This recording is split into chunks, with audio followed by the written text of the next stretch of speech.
There are folks out there who will say that when your freight trains are the ones setting the speed records for rail, there's a problem. And they're probably right. It's time to start thinking, is it time to build a bullet train for one route? And how much will I have to reconfigure it?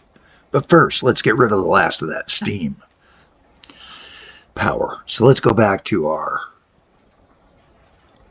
list of the vehicles we know can start being removed. Then we got to go over to the road because a lot of our road vehicles have become problematic. And some of these are going to get replaced as well. If not this episode, next. Probably next. Let's see what we can do.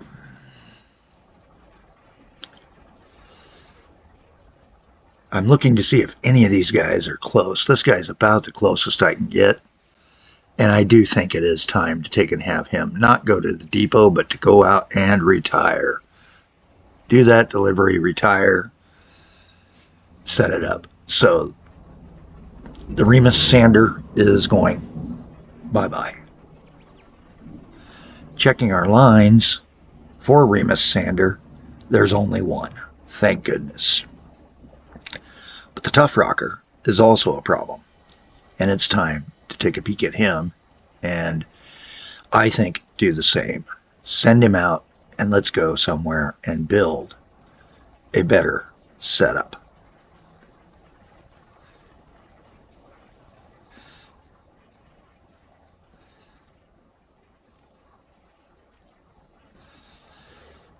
So we're going to take and do, again, good old SDs.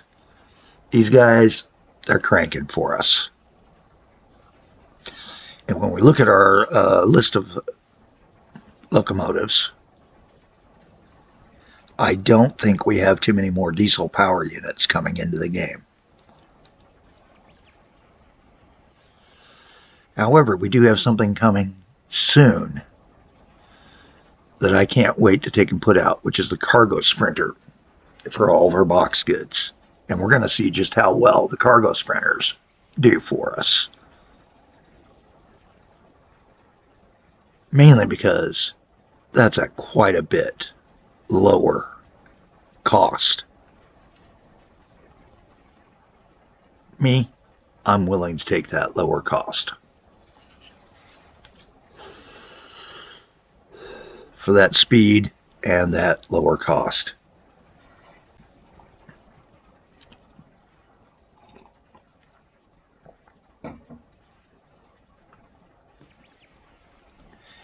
And we're going to set him up again. Same thing. Go to the 60s. We're not even going to increase our length. Now, the one problem is all those sound yards are set up for 1, 2, 3, 4. 1, 2, 3. Uh-oh. Yep. So we need to take and start expanding our yards a little bit.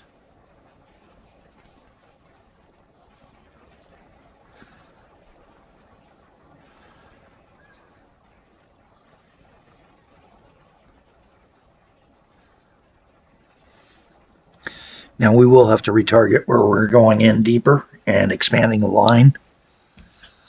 So these may require some retargeting. So we're going to need to look at the line before we function on it. But we're going to set him up to go on to the Remus Sander. And then we're going to look at the Remus Sander and see where his targets are. And again, just a quick change, a single quick change, and we're good to go.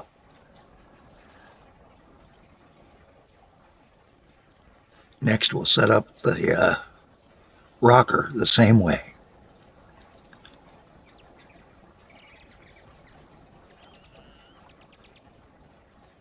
The Tough Rocker is next up.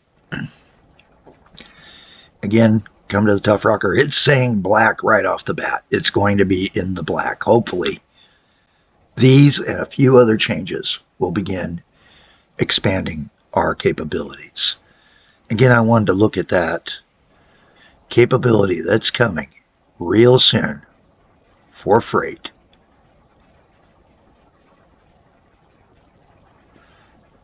Boxed goods.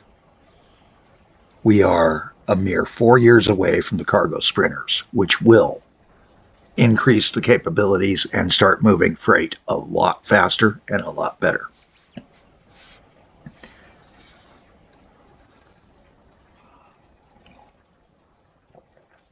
Hey, I'm Kelly Jack. This is How Not to Game with Kelly Jack, and this is the semi-trans sessions on our show. It is the specifically Devil's Towers Fixit 1969 game. This is a game where I went back to a midpoint save and said, can I make the lines look cleaner and be as profitable or more profitable? Tomorrow we go back to Max Chaos. We all know what Max Chaos is about. Same game, start point. But what happens if we go the opposite direction and say we don't care how many rail lines, how much it jams up the system? We're going for maximum chaos in the routings. And that's what we've done. We've done pretty good. Unfortunately, it does look like Max Chaos will not only not be profitable by that point, unless a miracle occurs, but will probably also be pretty deep into the falling short time-wise. But it's been a fun game to take and play. I have decided that the Max Chaos games will become a challenge. If somebody says, hey, I want you to do a Max Chaos, I'll do it on any of our systems that we set up, even in other games. Go for that maximum chaos look and try to still stay profitable. All right, so that's 2 more steam engines off the list. What do we got left? We've got our timbering train from Urbanic. You know what? Let's go see him. And he's only part way full, but we're just going to send him out and retire him. He cost us $19.50. Let's see what our new build is going to cost us. He is coming out, so a point where we can do him out of the satellite dispatch yard. And I should be able to get away with just 1 SD, which might even take and make it slightly better.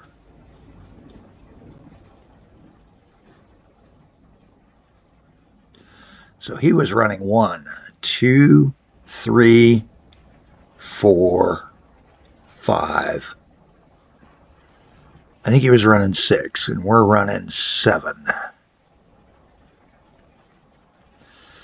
Put that out there onto that line. Find Urbanic. That was the bond housing one, and we've got him set. Check our finances, see how we're doing. We're in November, 2.6 million op prof. Guys, we've turned it around. Just the things we're doing are starting to take and make a difference. Think about how much fun this is going to be. We're not even halfway through the episode. This is great.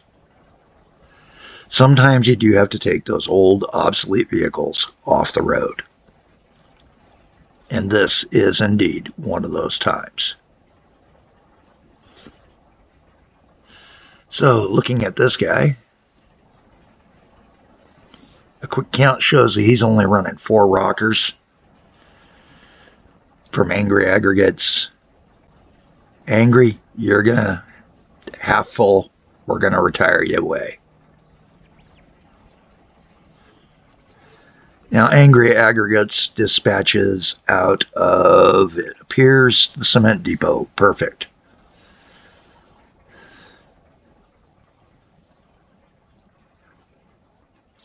And I'm going to go ahead and do a push-pull.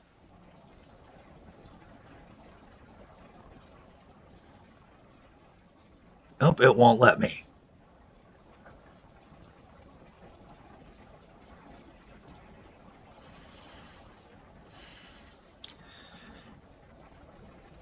And with 5 cars, that should take and function.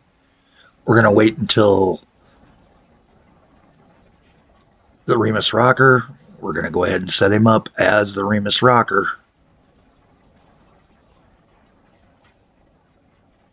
The Angry Remus Rocker. Okay, Angry Remus Rocker.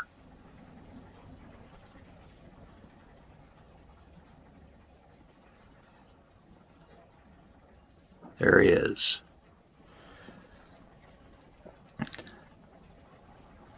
And once our steam engine disappears off the list there, we're going to dispatch him.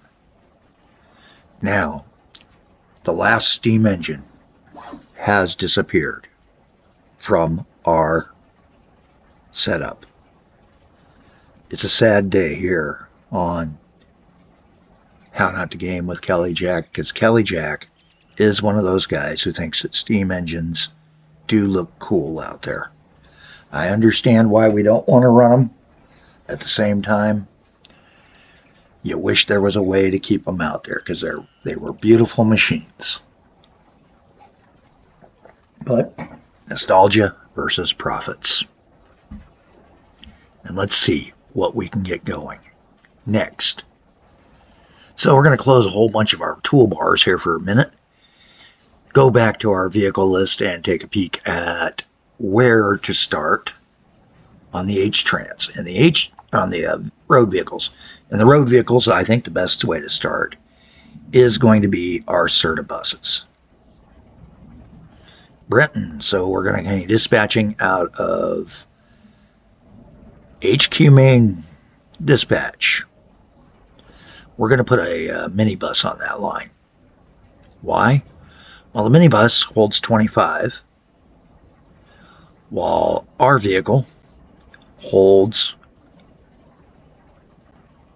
a cargo of 52. And he's fully loaded. But that minibus costs 20 cents to run. We replace him with 2 minibuses, we've got it made. So, we're going to set it up. He's on the Brenton Figure 8 route, which is Route 77.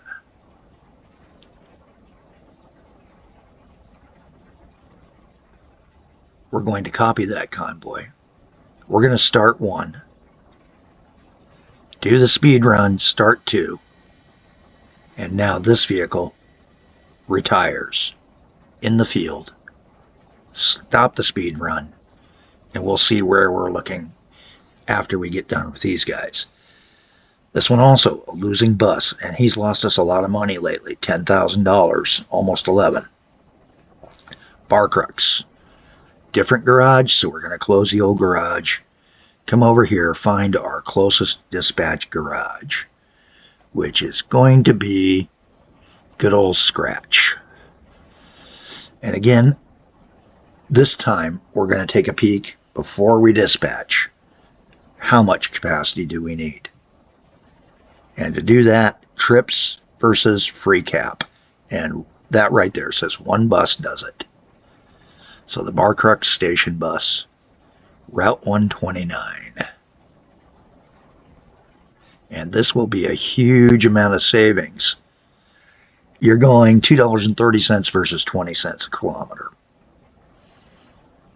This is going to be a wonderful savings. And we're going to go ahead and let him retire. Speed run him over there. He should be out and on the route now. Okay. So we got some crowded platforms to deal with here in a bit, but right now we're still dealing with the long list of what to do. Our tanker fleet. Our tanker fleet has become a problem. And again, same thing. Let's see where we're at. Wren's Roost dispatches from main barn. And let's see what we've got to replace the Avia with. Well, our current flat nose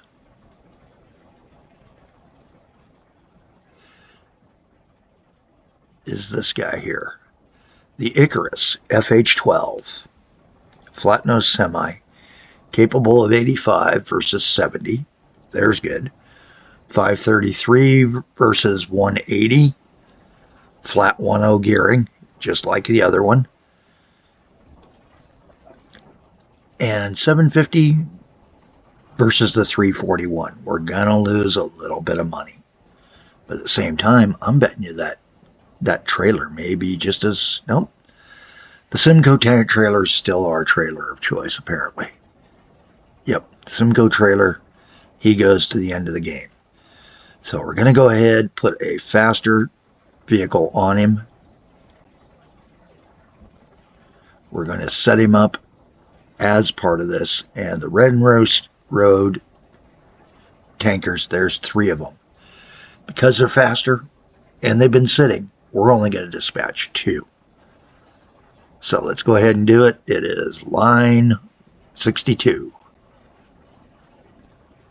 Set this up. And when we come back on next episode, or maybe we'll just do a speed run. I think we'll just do a speed run. I don't mind 2 back-to-backs because we're coming in here and this guy is retired. And this guy, we're going to go ahead and tell him, go retire.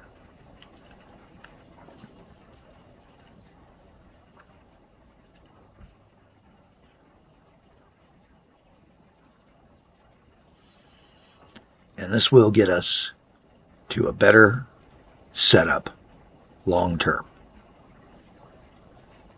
And as you notice, these trucks are going back and forth a lot. We still have one Avia out there, and it does appear that we picked up, but that might just be that we got some more oil in. We're going to tell this guy to retire too. And that way we're running the Icaruses. They're losing money, but they're at least delivering more frequently. And delivering more frequently makes more space at the production facility for inbounds that are making us money. It's one of those trade-offs, the old loss leader type thing, like I talk about with the buses.